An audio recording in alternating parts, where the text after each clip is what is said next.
For evolutionary psychologists, emotions are biologically based, genetically encoded programs that evolved in response to the environments in which our hunter gatherer ancestors found themselves from around 2 million to 10,000 years ago.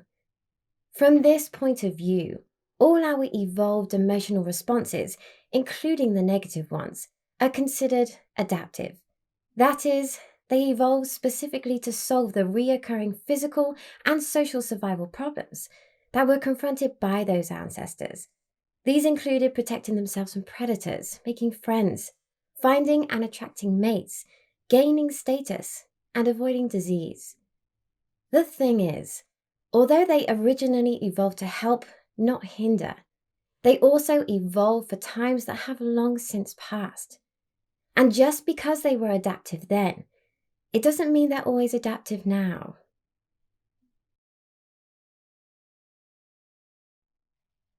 One of the functions of emotion is to inform us how we're doing in relation to our goals and the things we value in life. This means that while negative emotions are telling us we have something to fix, or we aren't doing as well as we wanted in a certain area, positive emotions are telling us that we're doing as well or better than expected, and there's nothing for us to worry about.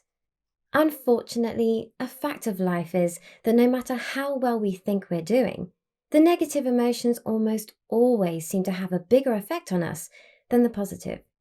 This is due to what psychologists call the negativity bias.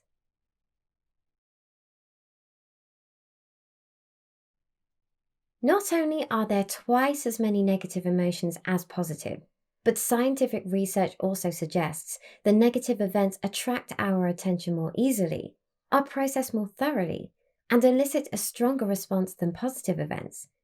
According to theorists, this negativity bias evolved because the hunter-gatherer who ignored the signs of danger may well end up dead, whereas the hunter-gatherer who missed out on something pleasurable would not only live long enough to regret it, but also to pass on their negatively biased genes to future generations like us.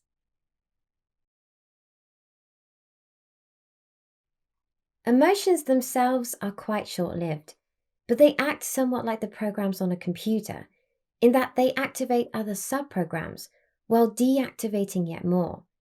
The reason they do this is they've evolved to a point where they can quickly return us to a state that would have, on average, ensured the survival of our ancestors when a similar situation was encountered.